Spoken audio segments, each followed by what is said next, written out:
The glass slipped from Carol's hand before she even saw the bride walking toward her. It did not shatter.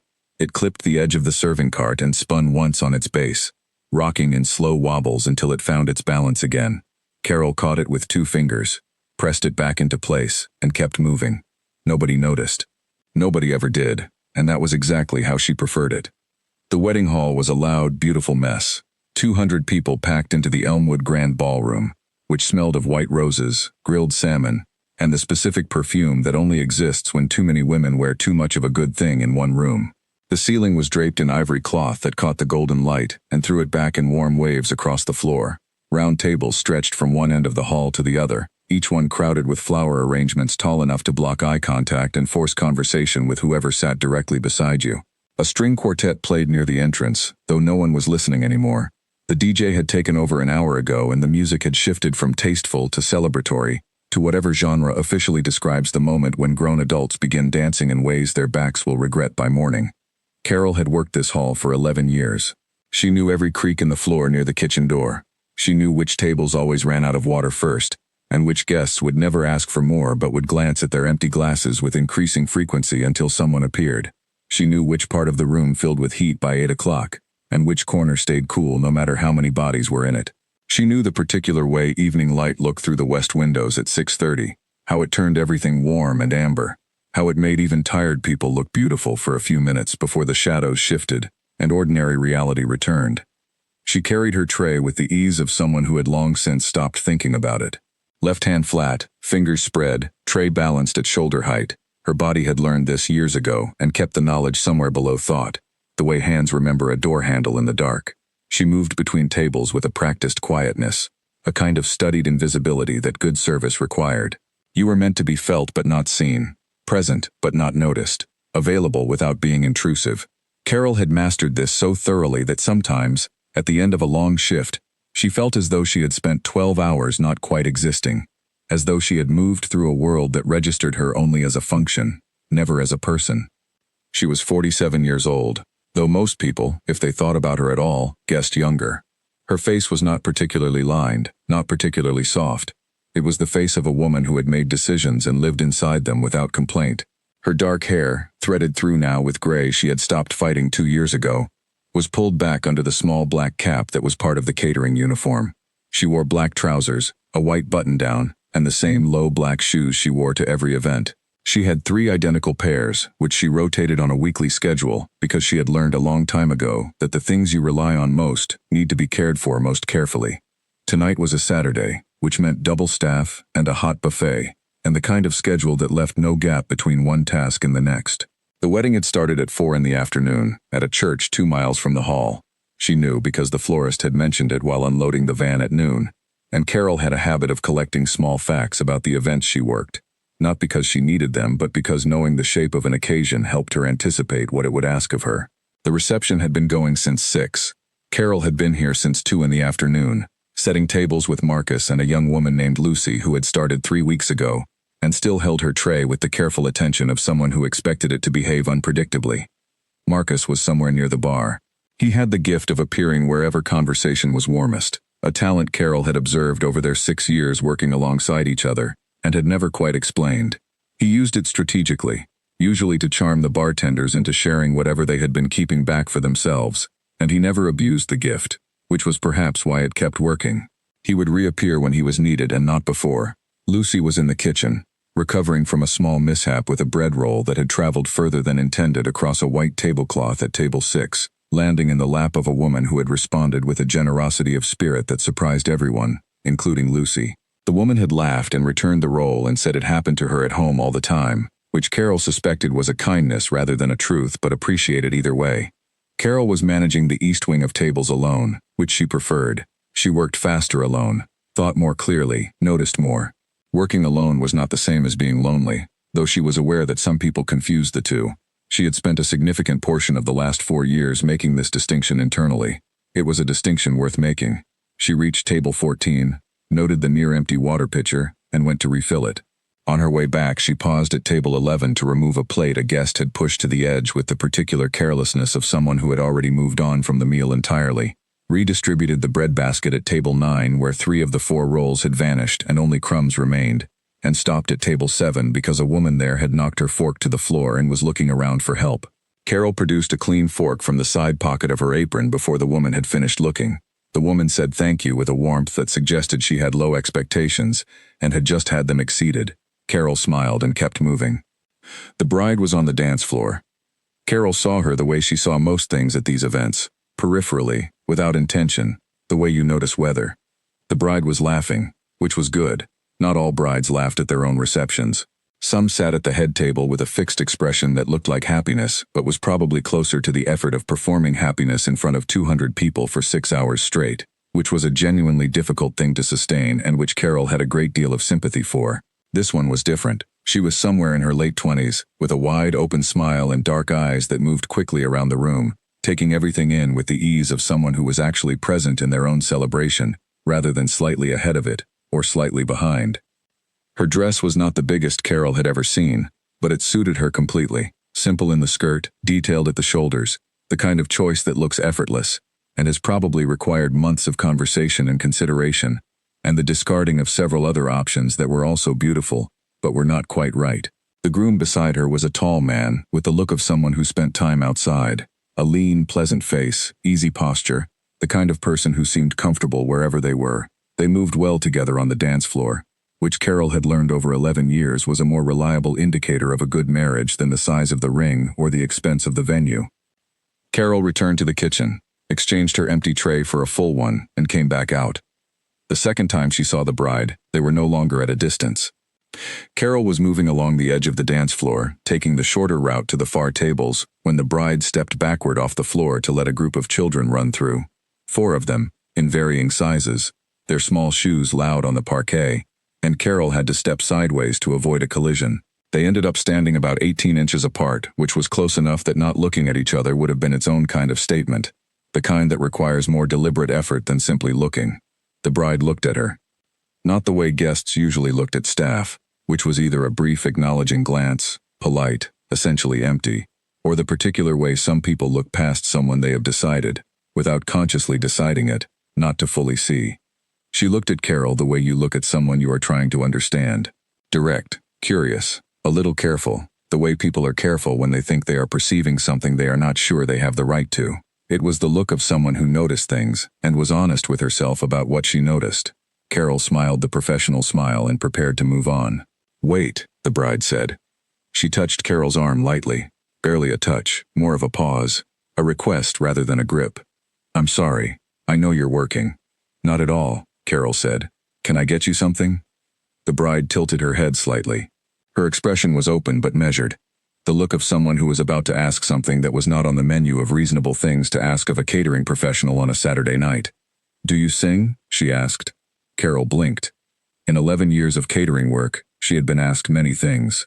She had been asked for extra napkins, for directions to the nearest cash machine, for her opinion on whether the chicken was worth choosing over the salmon, for the name of the song that had been playing 20 minutes ago, for a glass of something that was not technically on the drinks list, and once, memorably, for relationship advice by a man who was 3 champagnes into an evening, and seemed to have forgotten that she was there in a professional capacity. She had never been asked this. "I'm sorry," she said, though she had heard perfectly. "Do you sing?" the bride repeated. She said it gently, without the slight pressure of someone expecting a particular answer, or working toward a predetermined point. She just asked it, the way you might ask someone if they had ever been to a place you loved, with genuine curiosity and no investment in the response. Carol stood with her tray balanced on her left hand, and looked at the bride for 3 full seconds. "I used to," she said. Something moved in the bride's expression, not surprise exactly, something more like recognition, the look of a person who has just found the corner piece of a puzzle they have been working on for a while, the look of someone who had seen something from a distance and has now confirmed it up close. "Would you sing something tonight?" the bride asked. "Just one song, during dinner, for us." The noise of the room continued all around them, music and laughter and the clink of glasses and the sound of 200 people being alive together. Carol was standing in the middle of all of it with her tray on her left hand, and a question she had not expected hanging in the air between her and a young woman in a wedding dress, who was looking at her as though the answer genuinely mattered. Carol had not sung in a room full of people in 4 years. She had not sung in public since the evening that split her life into 2 parts so cleanly that she sometimes thought of them as separate countries with different languages, different weather, different rules about what was possible on any given day. She had not stood in front of an audience or held a microphone or heard her own voice amplified above the ordinary noise of a room in all that time. She had not wanted to, or she had told herself she had not wanted to, which is a different thing but feels identical from the inside. She did not say any of this. She said, "I haven't sung in public since," and stopped. The bride waited. She did not fill the silence. She did not say anything reassuring or offer Carol a way out of the question. She simply held the silence open, the way certain people know how to hold a door. "All right," Carol said. "Yes, all right." The bride touched her arm again, briefly, warmly, with a steadiness that had nothing performative in it. "I'll tell the DJ to make space after the main course," she said. Then she went back to the dance floor and was absorbed into it as smoothly as if she had never left. The string lights above the floor made everything look like a photograph of a moment someone would want to keep for a long time. Carol stood at the edge of the room with her tray, and for just a few seconds she was not a caterer in a black uniform in a room where no one quite saw her. She was something else, something older, something she had put away in a drawer a long time ago and kept carefully closed. Then she went to refill the water pitchers at tables 3 through 8 because the shift did not pause for anything, and she had learned a long time ago that keeping your hands busy was the most reliable way to keep everything else from getting too loud inside your head. Marcus found her in the kitchen at 7:30, just as the main course was being plated, and the air had taken on the warm, specific density of a professional kitchen at full speed. Pots and pans, controlled urgency, the metallic click of serving tongs, the head chef's instructions delivered in the particular tone of someone who is calm in the way that a dam is calm, containing something that requires constant management. Marcus appeared at her elbow with the quiet talent he had for being in the right place. "You look like someone told you some news," he said. He was 43, compact and quick-eyed, with a face that had the pleasant, creased quality of someone who smiled more than they frowned and had the lines to prove it. He had worked alongside Carol for 6 of her 11 years here, and in that time had become the kind of person she trusted without having formally decided to trust, the kind of trust that accumulates without ceremony. "Someone did," she said. She told him. She told it plainly. The bride, the question, the 30 seconds of silence, her own answer. Marcus set down the stack of side plates he was carrying and looked at her for a long moment without speaking. In that moment she could see him calculating something. Not the math of a problem, but the math of a person. The specific arithmetic of what this meant for Carol in particular, and what it might cost, and what it might return. "Carol," he said. "I know," she said. "You haven't?" "I know. So you're going to?" "Yes," she said. She picked up her tray. "Now help me with table 12. They're almost out of bread."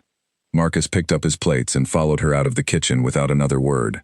But once, just before they split toward their separate sections, he glanced at her with an expression that was not worry exactly, and not quite pride, but something that lived in the neighborhood of both. Something that said he understood the size of what she had just agreed to, and was going to trust her with it, rather than make it into more than she needed it to be right now. The main course arrived in stages, the way it always did at an event of this size. Carol moved through the room with the discipline of someone whose body had learned to keep going long past the point where the mind would prefer to stop. She replaced empty glasses. She answered questions she had answered 10,000 times before. She smiled when smiled at. She resolved the small logistical crises that arose at every reception. The guest with the dietary requirement that had not been flagged. The table that had received the wrong starter and needed the right one. The child who had managed to distribute most of his dinner across a wider area than should have been physically possible. She did all of this. She did it well. She did it without the portion of her mind that was usually available for it, because that portion of her mind was occupied with something else. Something that had been dormant for 4 years and was now, slowly, like something organic responding to changed conditions, beginning to wake. She had chosen a song years before she ever knew she would need it for a moment like this. She had chosen it the way you choose the right coat for the worst kind of weather, not hoping to use it, but knowing it would be there when it was needed. She had held on to it the way you hold on to certain things when everything else is changing. It was not the most technically demanding song she knew. It was not the most famous or the most beautiful in any objective sense. It was simply the one that told the truth about something she could not say in any other language, in any other form, in any other way. By the time the last plates were being cleared from the main course, and the DJ had begun to slowly lower the volume on the room, and the bride was leaning toward her husband to say something while he nodded and stood and walked toward the DJ booth with the ease of a man who was comfortable moving through any room he found himself in. Carol had already made her peace with what was about to happen. She set her tray down on the service cart near the kitchen door. She reached up and took off her small black cap and held it in both hands. Marcus appeared beside her with the silent efficiency of someone who had been watching from the right angle. He did not say anything. He just stood close enough that she could feel the particular warmth of another person being deliberate about their proximity. That was enough. She had learned what enough felt like. It was one of the things the last 4 years had taught her at a cost she had not chosen and would not have chosen, but which she had paid anyway because there was no other option, and she was not the kind of person who searched for options that did not exist. Across the room, the music lowered. The DJ spoke briefly into the microphone, and the bride stood from the head table, smoothed the front of her dress with both hands, a gesture so small and so human that Carol felt something tighten briefly in her chest, picked up the handheld microphone, and turned to face 200 people who had no idea what was coming. The DJ lowered the music in stages, the way you turn down a lamp rather than switching it off, slow and gradual, so that the room adjusted without quite noticing the adjustment. Then people noticed. It began with the tables nearest the speakers, where guests were most aware of the volume shifting. Heads turned with the mild curiosity of people interrupted from something pleasant but not essential. Forks paused mid-air. Conversations trailed off with the particular incompleteness of sentences interrupted by something more interesting than whatever was being said. Children, who have better instincts for these moments than adults, went still first. A small girl near table 4 stopped chasing her cousin around the chairs and simply stood exactly where she had stopped, watching the front of the room, thumb pressed to the corner of her mouth in the gesture of a child processing something that has not yet been categorized. The bride walked from the head table to the open space in front of the DJ booth. She moved easily, without performance, the way people move when they are genuinely comfortable in their own occasion, when they have made their peace with being the center of something and are using that position rather than hiding from it or being consumed by it. Her dress caught the warm overhead lighting as she turned to face the room, and 200 people looked at her with the particular combination of affection and attention that a room reserves for someone living one of life's genuinely important moments in front of witnesses. She smiled. It was a real smile. Then she brought the microphone to her mouth and the room went quiet in the way rooms go quiet when they sense something is coming that they did not plan for. "I want to introduce someone to you," she said. Her voice was clear and unhurried. She did not have the performed confidence of someone accustomed to public speaking. She had something rarer, the ease of someone who knew exactly what she wanted to say and was not trying to say it any better than it needed to be said. "Most of you don't know her," the bride continued. "Some of you may have seen her tonight. She has been taking care of all of us since before you arrived. She will probably be the last person to leave when this is over, after she has cleared everything and put the room back to the state it was in before any of us got here." A few guests glanced around, the uncertain, curious attention of people trying to work out where to look. "Her name is Carol," the bride said. She paused, the way people pause when they are not building up to something dramatic but simply giving space to a name, letting it be a person rather than an introduction. "Tonight, she agreed to do something for me. For us. I asked her to sing one song." A murmur moved through the room, not skepticism. The room was warm enough from an evening of celebration not to produce skepticism. More the sound of 200 people recalibrating their expectations, adjusting to the fact that the evening was taking a different shape than the one they had mapped out. Several guests turned to look toward the edges of the room, toward the service areas and the kitchen door, searching. At the kitchen door, Carol stood in her white button-down and black trousers, her cap held in both hands, her dark hair still pulled back neatly. She heard her name in the bride's voice and felt something shift in the air around her. The particular shift that happens when a room full of people turns its collective attention in your direction. It was a feeling she had not experienced in 4 years.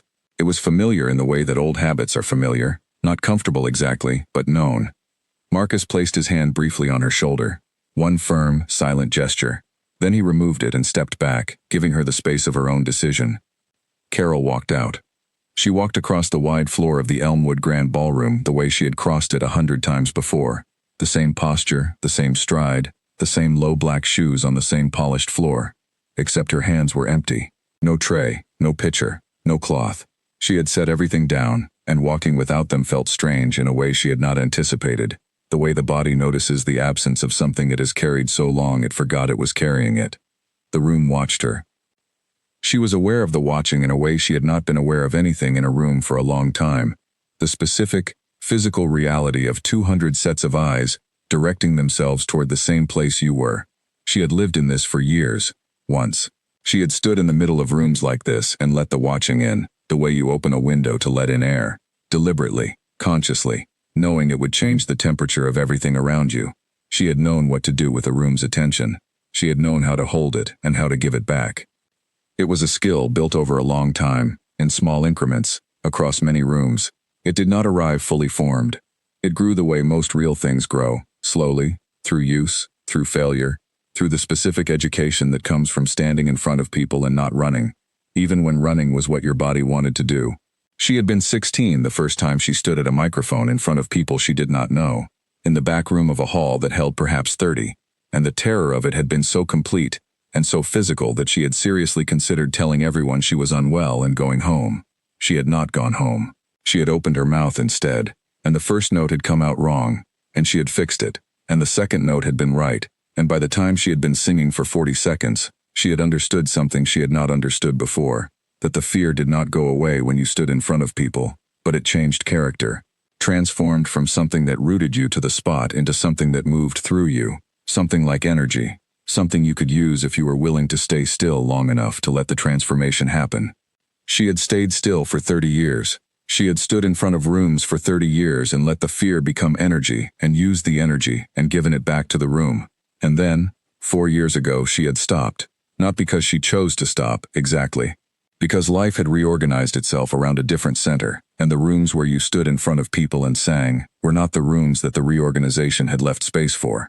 Standing now in the center of the Elmwood Grand, she found that she still knew. The knowledge had not left.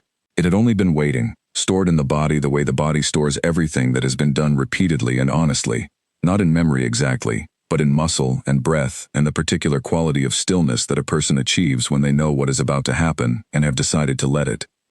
The bride met her at the center of the floor and held out the microphone.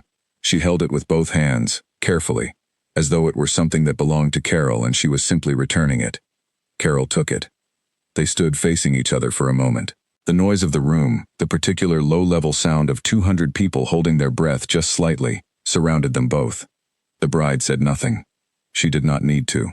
She had already said the necessary thing, in the moment by the dance floor when she had asked her question, and then held the silence while Carol found her answer. She squeezed Carol's hand once and stepped aside. Carol stood in the center of the Elmwood Grand Ballroom with a microphone in her hand and 200 people in front of her.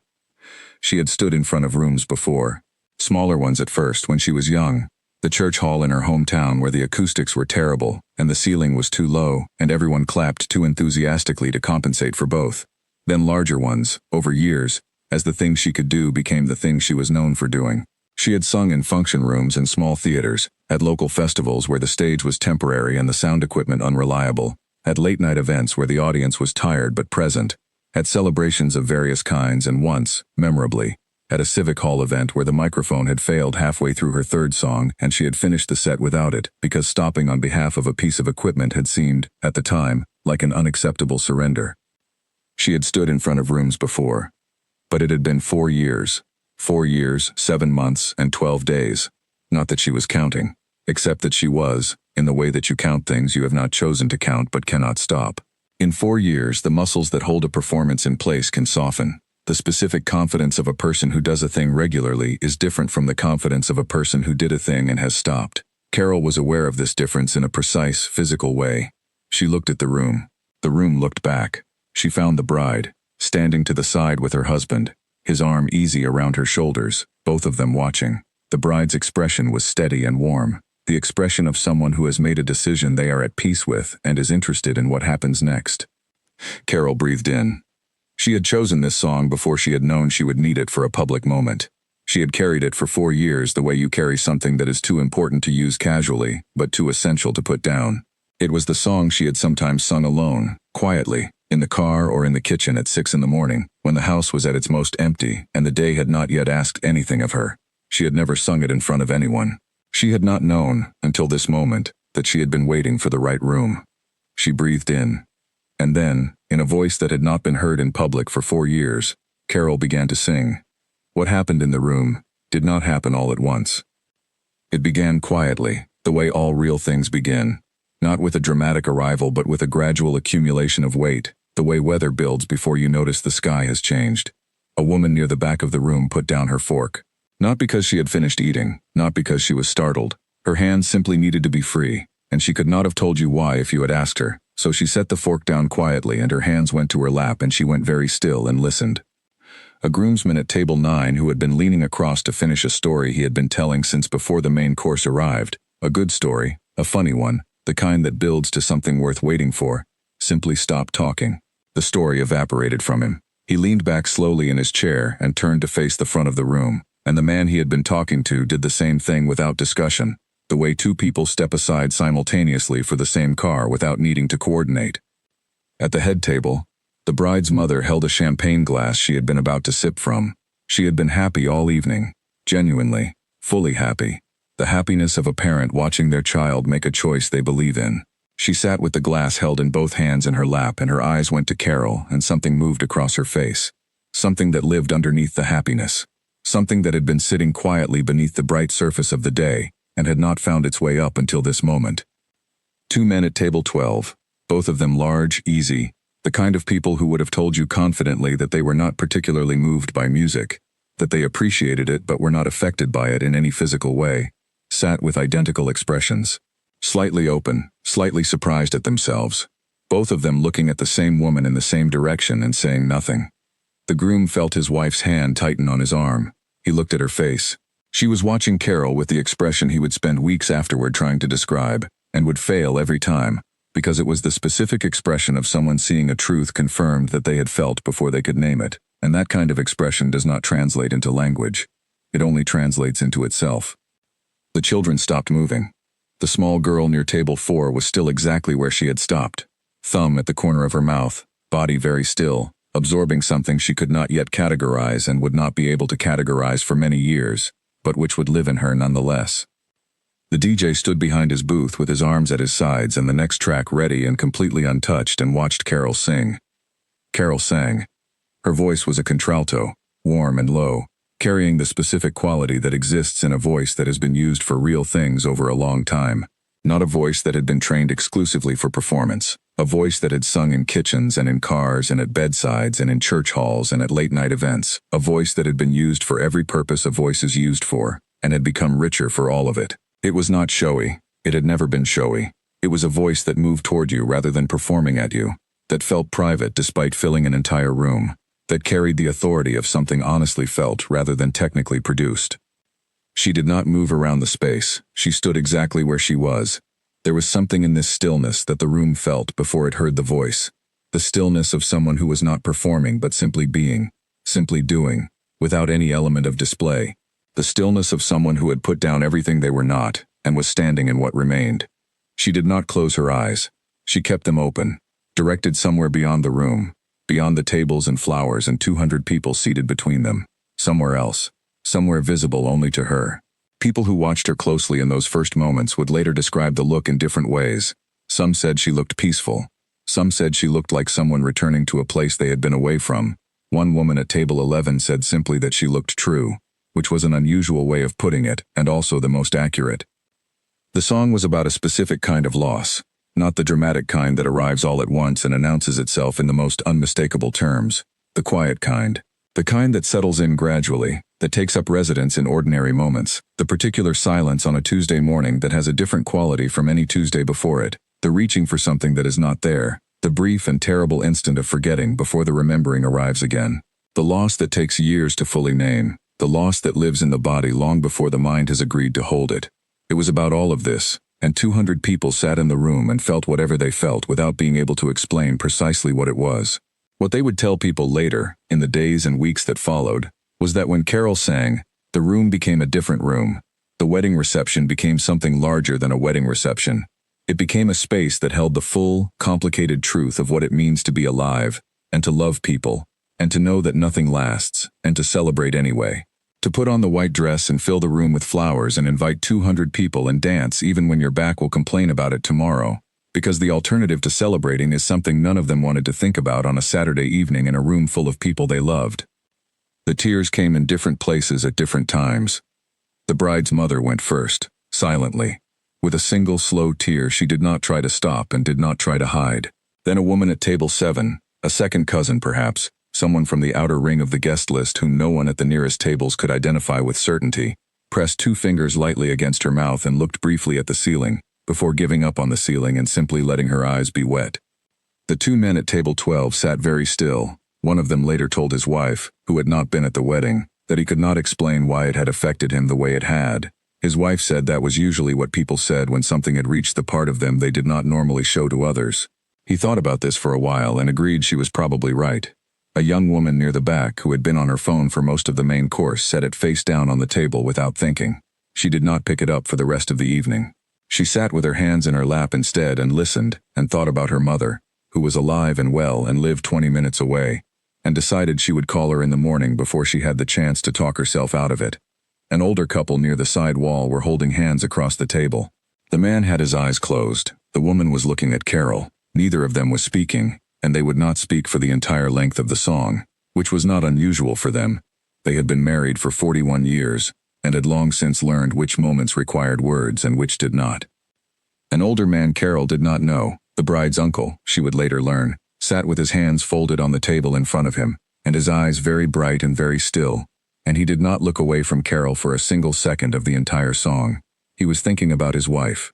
He would not know how to explain this afterward, how a song he had never heard before had simply opened a door he thought he had closed. Some doors, it turned out, were not available for closing. They could only be left alone, and occasionally, in the right room, on the right evening, they swung open on their own. The DJ had his arms at his sides and the next track ready and untouched. Carol sang. She sang for her husband. She had not said this to anyone. She had not said it to the bride, had not said it to Marcus, had not said it to herself in any direct, deliberate way in the days since she had agreed to do this. But it was true, in the precise and unambiguous way that the most important things are true. Everything she had put away 4 years ago, every closed drawer and carefully folded feeling and disciplined, daily act of continuing forward, it all came forward in the voice that she was using right now, in this song, in this room. She sang for him, for the man who had heard her voice more than anyone else in the world, who had come to every small event and every late night and every occasion when she stood in a room of people doing the thing that was most fully herself, who had sat in the front row every single time and who had looked at the ceiling every single time when the music reached the part that moved him, and who had always believed she was not noticing, and who she had always noticed, who was not in any room anymore, who had been gone for 4 years and 7 months and 12 days. The room did not know this. The room did not need to know this.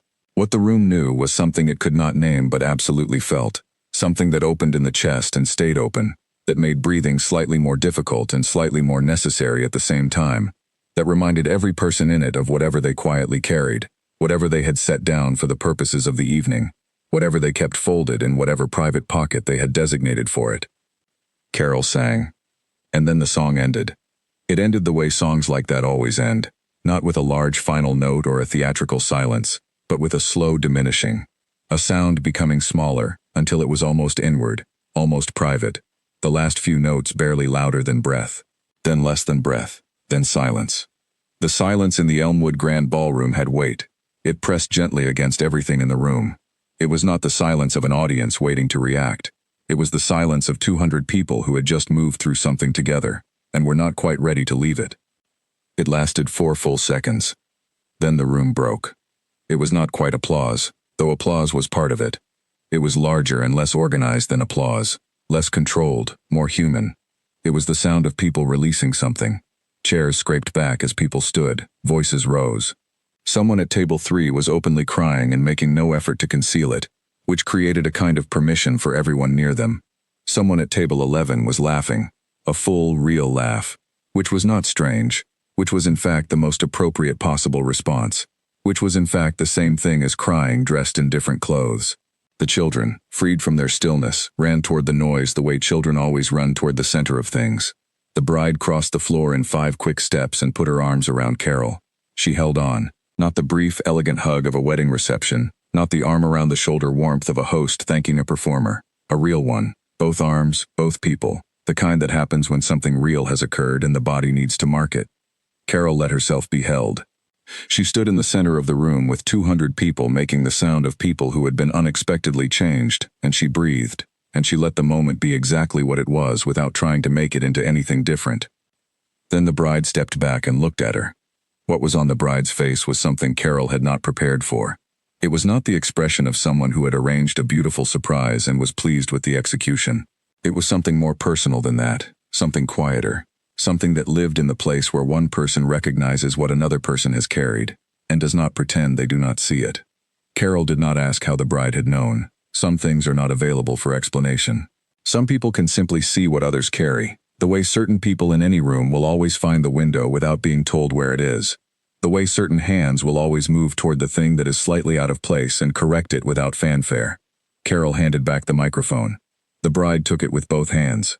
She turned back to the room, and the DJ, who had the instincts of someone who had been doing this for years and knew the difference between a moment that needed to continue and a moment that needed to change, began bringing the music back in slowly, something warm and unhurried, something with the quality of an exhale. And the wedding reception continued. Marcus found her in the kitchen 15 minutes later. She was standing at the stainless steel counter with a glass of water, not drinking it, just holding it. The glass was cool in her hand, and the kitchen was loud around her with the business of the evening's latter stages, the clearing, the stacking, the organized industry of a professional kitchen winding toward its end. She was in the middle of all of it, and separate from it simultaneously, which was a feeling she recognized. She had put her cap back on. Her tray was loaded and ready on the cart beside her. She was exactly herself again, or at least she appeared to be. Marcus stood in the doorway for a moment, taking in the scene with the particular observational gift of a person who has spent years watching other people in difficult moments and knowing what not to say. Then he walked to the counter and stood beside her, close but not crowding, present but not pressing. He heard her breathe. 4 years, he said. 4 years, she said. He started to say something about her voice, and she said don't before he finished the sentence, not unkindly, and he nodded and let it go, because he understood that some things need to be held privately before they can be spoken about directly. He picked up a clean cloth and folded it. He had no particular reason to fold it. His hands simply needed something to do. Did it help? He asked, after a while. The question was the kind that could only be asked between people who had known each other long enough to ask the important questions plainly, without decorating them. Carol looked at the glass of water. Yes, she said, I think it did. Good, he said. She picked up her tray. Table 3 needs water, she said, and table 7 is almost out of bread. I'll do 7, Marcus said. They walked out of the kitchen together into the noise and warmth and light of the room. Nobody watched them come out. The music was playing and people were dancing, and the children were back to their urgent business of running between things. The bride and groom were on the floor together, her head on his shoulder, both of them moving in the unhurried way of two people who have spent the last 6 hours celebrating and have arrived, finally, at the part that is just theirs. Carol moved through the room. She refilled glasses, she collected plates, she checked in at the tables that needed attending, and left alone the tables that did not. She worked with the same quiet efficiency she always worked with, the same practiced invisibility, the same professional care. But something was different, not in the room. The room was exactly what a reception at this stage was always like, warm and winding down and full of people beginning the gradual, reluctant process of leaving something they have enjoyed. The difference was smaller than the room. It was in the particular way Carol moved through it, the way she looked up, twice, without meaning to, and simply looked at the space around her, not scanning for what needed doing, not cataloging tasks, just looking, just being where she was. Lucy found her near the end of the evening, when the hall had begun its gradual quiet transition toward closing time. Lucy came alongside her with the earnest, unguarded expression she wore when she wanted to say something and was deciding whether to say it. I had no idea you could sing like that, Lucy said. She said it the way very young people say things they mean, directly, without the protective irony that people develop later as a way of being honest, while also managing the risk of honesty. Neither did most people here, Carol said. Why did you stop? Lucy asked. Carol looked at her. Lucy had the kind of face that asks questions without knowing their weight, open and curious and not yet aware that some questions land differently than they were thrown. Life asks things of you, Carol said. Sometimes you have to put something down in order to carry something else. Lucy thought about this for a moment with visible effort. But you picked it up again tonight. Just for a few minutes, Carol said. Still, Lucy said. Carol looked at the room. Still, she agreed. She picked up her tray and kept moving. The guests trickled out in the way they always did at good weddings, slowly, reluctantly, finding reasons to linger at the door, setting down their coats to say one more thing, and then picking them up again, and setting them down again. The hall emptied the way a tide goes out, gradually, inevitably, leaving the room behind it changed in ways that were hard to specify but impossible to miss. By 11:30, the last few tables still held people. The DJ had brought the music all the way down to something ambient and gentle. The kitchen crew was working the methodical back end of an event, the long professional process of returning a room to its original condition. The folding tables at the far end had already come down. The bride's uncle stopped Carol near the fireplace as she moved through collecting glasses from the windowsills and mantels where guests had set them throughout the evening. "That was something," he said. He was a quiet man with a white beard and the look of someone who spent time outdoors and had not come inside entirely even now. "Thank you," Carol said. He seemed to want to say more. He looked at her for a moment the way people look when they are trying to locate the right word for something. "My wife would have loved it," he said finally. "She passed some years ago. She loved music the way some people love a specific place, like it was home." "I'm sorry," Carol said. "She would have cried," he said. He smiled. "She cried at everything. It was one of her finest qualities." "It is a fine quality," Carol said. He nodded once, decisively. Then he picked up the glass he had left on the mantel, looked around for somewhere to put it, and held it out to Carol. She placed it on her tray. He walked toward the door with the steady pace of someone who has been going home for a long time and knows how to do it. Carol watched him for a moment. Then she kept moving. Marcus appeared at her side for the last sweep. "Last run," he said. "Last run," she said. They worked through the tail end of the room in the easy silence of people who have done this so many times together that they do not need to speak to coordinate. Marcus took the far tables. Carol took the windows and the alcoves. They met at the service cart near the kitchen door. Lucy was already there, transferring glasses to the rack with the new competence of someone who has had a significant evening and grown slightly inside it. "Good night?" she asked. "Good night," Carol said. Lucy glanced at her with that young, unguarded look. "Will you sing again? Here, I mean. Next time?" Carol looked at the room. The last guests were saying their final goodbyes near the entrance. The bride and groom had left an hour before, through a corridor of small lights and the noise of people who loved them, climbing into a car that had taken them toward whatever was next. The room was almost empty now. The ceiling cloth was still soft in the dimmer lights. The flowers were still there at the centers of the cleared tables, slightly lower than they had been at 6 o'clock, the way flowers go at the end of an evening. Still beautiful but honestly tired. "I don't know," Carol said. "Maybe." "That's not no," Lucy said. "No," Carol agreed. "It's not." She began loading the last of the glasses onto the cart. The hall was fully clear by midnight. The cleaning crew had been through. The kitchen was secured. The floor swept clean of confetti and petals. The chairs folded. The building coordinator had completed his walkthrough. The lights in the main hall were reduced to the overnight setting, which turned everything a quiet, cool blue. Carol sat in the staff room with her coat on and her bag beside her feet, and her cap folded on the table. She was waiting for her cab. The app told her it was 8 minutes away. Marcus sat across from her with a cup of tea he had made in the small kitchen beside the break room. He did not offer her one because he knew she did not drink tea after 10 at night. This was the kind of thing they knew about each other, the kind of small, specific knowledge that accumulates over years of working alongside someone and becomes, without announcement, a form of care. The staff room was quiet. Somewhere in the building, someone was still running a vacuum. Through the thin wall they could hear the muffled mechanical hum of the end of an event. "He would have liked tonight," Marcus said. He said it simply, without preamble or softening, the way you say important things to people who do not need them dressed up. Carol looked at the cap on the table. "He would have cried," she said. "He always cried when I sang.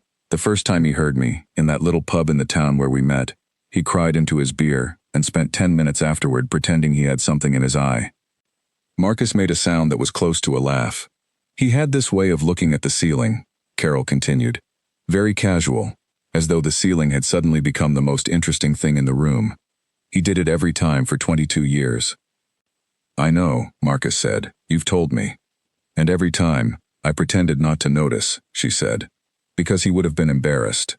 He was not a person who was comfortable being seen feeling things in public. He felt them privately and kept them private." "Except the ceiling," Marcus said. "Except the ceiling," Carol agreed. A small silence. The ceiling always gave him away. She was quiet for a moment. The vacuum continued its muffled work somewhere behind the wall. Tonight, Carol said, was the first time I sang without looking for him in the room, without checking the front row. Marcus wrapped both hands around his cup. The bride, Carol said. She lost someone too. I don't know who. I didn't ask. But she carries it in the way people carry things they have learned to carry well. You can see the weight of it, just slightly, if you know what you're looking for. Is that how she knew? Marcus asked. About you? I think so, Carol said. I think she looked across the room and saw what I carry. And she saw something else too. What? Carol thought about it. She saw that I had stopped using something, and she thought I might want to use it again. Marcus was quiet. She was right, Carol said. Her phone lit up on the table. The night outside was cool and clear, late spring, with the memory of winter still at its edges but warmth pressing in from the other direction. The street was quiet. A single car moved at the far end of the block with its headlights sweeping wide and then gone. Carol stood in the doorway. Marcus, she said. Yeah. I think I want to find somewhere to sing. Not a big thing. Something small. Something real. Marcus looked at her. I know a place, he said. Open mic on Thursday nights. Good room, good acoustics. The kind of people who go there because they actually want to listen. Tell me about it, she said. The cab turned the corner, its headlights crossing the front of the building. Thursday, Marcus said. I'll tell you everything Thursday. Carol walked to the cab. She opened the door, got in, and looked back at him through the window. He raised one hand, she raised hers. The cab pulled away from the curb, and Marcus stood in the doorway of the Elmwood Grand until the taillights disappeared around the corner.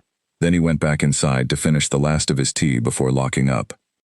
In the days that followed the wedding, the story spread the way true stories spread when they carry the particular quality of things that need to be told, word by word, person by person, not as gossip but as testimony.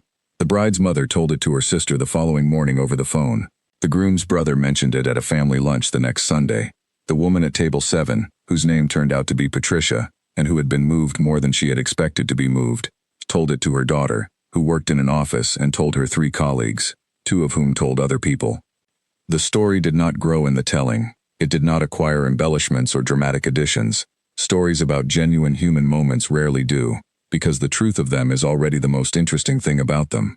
The bride's name was Alice. She had grown up in a town 3 hours north, in a family that believed in music the way other families believe in sport, as a language, as a way of knowing things that could not be known otherwise, as a form of truth-telling that ordinary conversation could not match. She had played piano seriously until her early teens, less seriously after that but with consistent love. She had sung in choirs and in school halls and at family gatherings where everyone was expected to contribute something. She was not a professional musician and had never wanted to be. She simply understood music as a way of being fully present in a moment, and she had carried this understanding into every room she had ever entered. She had met Owen, her husband, at a gallery opening for a friend's photography show.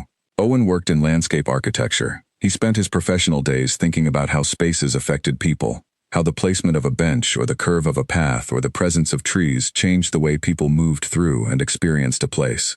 He was observant in the particular way of people who think about these things professionally, attentive to detail, patient with what he did not immediately understand, interested in why things were the way they were, rather than just that they were. He had noticed Alice immediately. He had waited 45 minutes before speaking to her because he wanted to have something worth saying. The conversation, when it started, lasted 3 hours, and was the beginning of everything that followed. In the 4 years they had been together before the wedding, Alice had told Owen many things about herself. She had told him about her grandmother, a woman named Dorothy who had worked as a seamstress her entire adult life and raised 4 children largely alone, and had managed, through this, to be one of the most fundamentally joyful people Alice had ever known. Dorothy had died 2 winters before the wedding, at 83, after a life so full that it had taken Alice the better part of 2 days to give Owen a complete picture of it. The grief had arrived slowly and in stages, the way grief does when it has been expected but is no less real for having been prepared for. Alice had sat with it. She had learned from it. She had come out of it understanding something she had not understood before, about the cost of not looking directly at people, about the things that go unsaid until it is too late to say them. This was what she had carried into the Elmwood Grand on that Saturday evening. And it was this particular quality of looking at things rather than past them, that had caused her to glance across a crowded reception room at a woman in a black uniform carrying a tray and see something worth asking about. Carol, in the week after the wedding, noticed that she was humming. Not deliberately, not with intention, The way you do not choose to hum but simply find yourself doing it. In the kitchen in the morning while waiting for the kettle, in the car on the way to a shift, walking through the supermarket on a Tuesday afternoon with a basket on her arm. Small snatches of melody that arrived without announcement and did not identify themselves until she had already been doing it for several measures. It had been a long time since she had hummed without choosing to. She called her daughter on the Wednesday after the wedding. Her daughter's name was Faye. She was 31, lived in Edinburgh, and called every Sunday without fail. Wednesday was not Sunday. Faye answered on the second ring. "Mum, are you all right?" "I'm fine," Carol said. "I have something to tell you." She told her about the wedding. About the bride, the question, the song. She told it simply, the way she told things to people she had known long enough not to need to impress. Faye was quiet for a long moment. "Dad would have cried," she said. "I said the same thing to Marcus," Carol said. "He would have looked at the ceiling," Faye said, "and then he would have told everyone he had something in his eye. And then he would have told the story 7 times, Carol said, with additions that got more elaborate each time. Faye laughed. Then she stopped laughing, and the quiet on the line was a different quality of quiet. "Mum," she said. "I know," Carol said.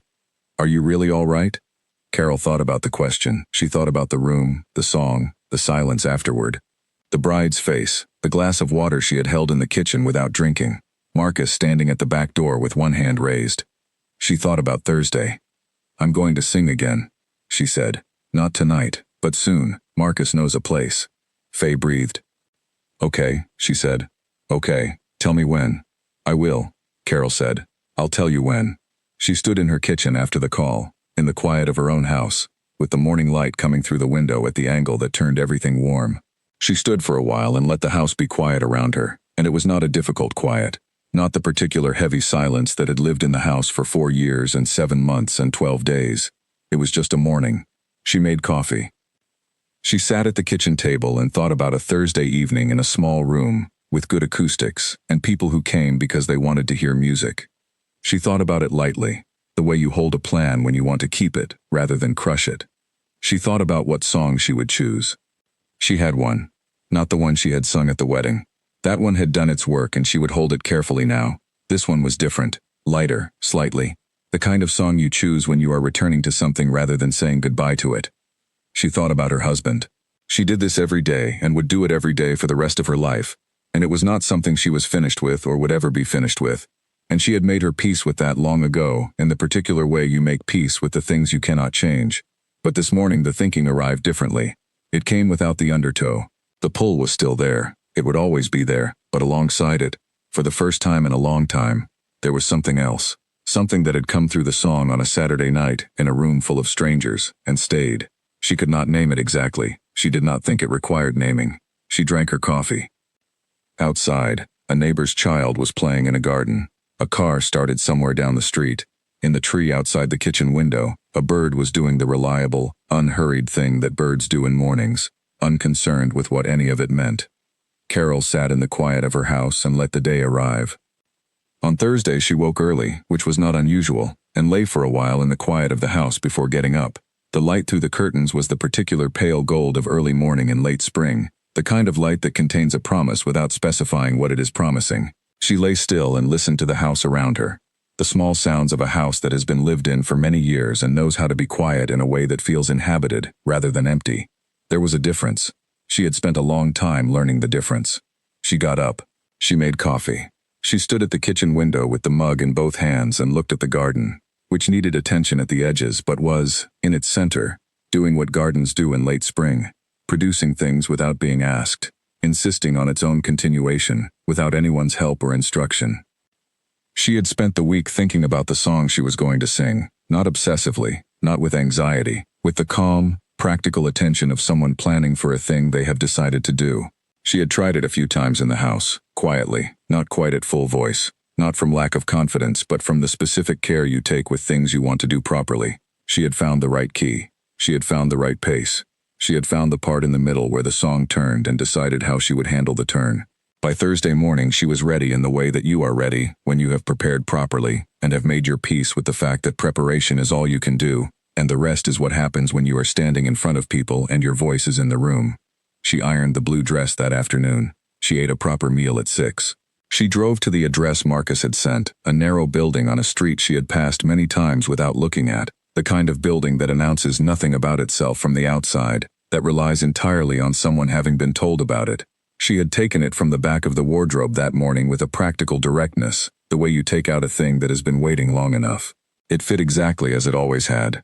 She drove to the address Marcus had sent, a narrow building on a street she had passed many times without looking at, the kind of building that announces nothing about itself from the outside, that relies entirely on someone having been told about it.